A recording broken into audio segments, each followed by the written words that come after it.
নিজেদের বাড়ির সামনে দাঁড়িয়ে আছি, ভেতরে যাবার সাহস হচ্ছে না। হবেই বা কি করি? কত বছর পর বাড়ির সামনে আসলাম। আজ থেকে প্রায় 12 বছর আগে এই বাড়ি থেকে পালিয়ে গিয়েছিলাম শুধুমাত্র অবহেলার কারণেই। আজ আবার ফিরে এসেছি। ফিরে আসার দুইটা কারণ, প্রথমত আমার দাদি অসুস্থ তাই, আর দ্বিতীয়ত সেটা না হয় রহস্যই থাক, বাড়ির ভেতরে গিয়েই না হয় পরিচয়টা দেই। আমার বাবারা 2 ভাই, বড় চাচার 1 ছেলে 1 মেয়ে। আমরা 2 ভাই, আমি আর ইমন। আমাদের কোনো বোন নেই। বাবা বড় বিজনেসম্যান। ছোট থাকতে কখনো বাবার সঙ্গ পাইনি। মাও নিজের সময় কাটানোর জন্য স্কুল শিক্ষক এর পেশায় নিযুক্ত হন। বাড়িতে আমি আর দাদি আর বড় ভাইয়া ইমন থাকতাম, আর কাজের লোক। চাচা চাচিরা বিদেশে থাকে। বড় ভাইয়া ছোটবেলা থেকেই আমাকে ভালোবাসতো না, সবসময় আমার সাথে ঝগড়া করত, আর আমার নামে উল্টাপাল্টা বলেই বাবার কাছে নালিশ করত, আর বাবা আমাকে মারত। এইভাবেই অবহেলা পেতাম আমি। মাও বড় ভাইয়াকে বেশি ভালোবাসতো, আমাকে শুধু দাদিই ভালোবাসত। আমি যখন ক্লাস 8-এ পড়ি, সেই বছর বাড়ি থেকে পালিয়ে যাই। বাড়ি থেকে পালানোর কারণ ছিল ভাইয়া টাকা চুরি করে আমার কথা বলেছে যে আমি চুরি করেছি। বাবা আমাকে অনেক মারে, মাও কিচ্ছু বলেনি। সেই দিন রাগ করে আমি বাড়ি থেকে চলে আসি, আর আজ এত বছর পর বাসায় ফিরলাম। আর আজ আমি প্রতিষ্ঠিত। আমাকে ওপর মহল থেকে এখানে একটা মিশনের জন্য পাঠানো হয়েছে। আর এখানে এসে জানতে পারি দাদি খুব অসুস্থ, তাই এখানেই আসি, না হলে অন্য কোনো ফ্ল্যাটে উঠতাম। বাড়ির গেট দিয়ে ঢুকলাম, বাড়ির সামনে কয়েকটা গাড়ি দেখতে পেলাম, হয়তোবা কেউ এসেছে। বাড়ির সব রুম আমার চেনা ছিল, এবং দাদির রুমও। তাই আমি দাদির রুমের দিকে যেতে লাগলাম। দাদির রুম থেকে অনেক শব্দের আওয়াজ পাচ্ছি। আমি দাদির রুমের সামনে আসলাম, তখনই আমার সামনে একটা মেয়ে এসে দাঁড়ালো। দেখতে খুব সুন্দর। মেয়েটা আমাকে বলল, আপনি কে? আপনাকে আগে তো এই বাড়িতে দেখিনি।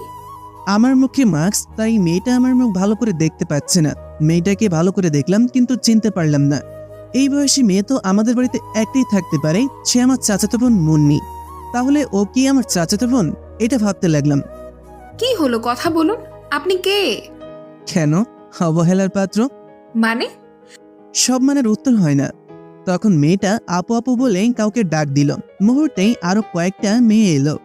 এই মেয়েটা আমার থেকে বড় হবে। কি হয়েছে দিশা, এত ডাকাডাকি করতেছিস কেন? ও, তাহলে এই মেয়েটার নাম তিশা। তাহলে এই মেয়েটা আমার চাচাতো বোন না। আপু, এই লোকটাকে জিজ্ঞেস করেছি উনি কে, কিন্তু কোনো কথাই বলছে না। এই আপনি কে? আর আমাদের বাড়িতেই বা আসলেন কি করে? হেঁটে হেঁটে এসেছি। দেখছো কি ফালতু ছেলে, ওকে এক্ষুনি বের করে দাও বাড়ি থেকে। আপনারা কারা? আমাদের বাড়িতে দাঁড়িয়ে আমাদেরই বলছি আমরা কে? বুঝলাম না, আপনাদের বাড়ি মানে? মানে হচ্ছে আমি এই বাড়ির বড় ছেলে ইমনের বউ, আর ও আমার বোন। ও, তাহলে এ আমার বড় ভাইয়ের বউ, আর এ আমার বড় ভাইয়ের শালিকা। শুনুন, দাদুর রুমে যাব। এই, এখন কিন্তু ঘাড় ধাক্কা দিয়ে বের করে দিব। আগে বলুন আপনি কে? আমি তো মানুষ। তিশা জোরে জোরে কথা বলছিল, তাই দাদুর রুম থেকে একটা মহিলা এসে বলল, মা এমনিতেই অসুস্থ, আর ডাকাডাকি করে কথা বলছো কেন তোমরা? দেখুন কাকিমা, এই লোকটা কখন থেকে আজে বাজে কথা বলছে। আমাকে দেখিয়ে বলল। মহিলাটা আমার দিকে ঘুরতেই আমি তাকে চিনে ফেললাম। এ হলো আমার কাকি। ছোটবেলায় আমি যখন এখানে থাকতাম তখন কাকিমারা বিদেশে থাকতো, এখন মনে হয় এসে পড়েছে। কে তুমি? আমি রিমন। রিমন বলার সাথে কাকি একটু পিছে সরে গেল, হয়তো বুঝে গেছে আমি তার দেবরের ছেলে। কাকি সরে যেতেই আমি দাদুর রুমের দিকে যাওয়া ধরলাম। অবাক হয়ে তিশার আপু জিজ্ঞেস করলো, কেন দিয়েছে এখনই বুঝতে পারবে। রুমে গিয়ে দেখলাম বাবা, মা, ভাইয়া আর কাকা আর কিছু লোক। আমি প্রায় সবাইকে চিনলাম, কিছু লোককে ছাড়া। আমার মুখে আগেই বলেছি মাস্ক আছে, তাই আমি গিয়ে দাদির পাশে বসলাম। এই কে তুমি? মায়ের পাশে বসেছ কেন?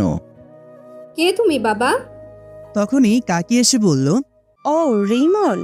রিমন বলার সাথে সাথেই পুরো বাড়ি যেন নিস্তব্ধ হয়ে গেল। মা বাবা দুইজনেই কাতর চোখে আমার দিকে তাকিয়ে আছে। পুরো বাড়িটাই চুপ হয়ে গেল। তিশা আর তার আপু কিছুই বুঝতে পারছে না। দাদু আমার হাতটা ধরে বলল, তুই আমার নাতি রিমন। দাদু, আমি তোমার নাতি রিমন।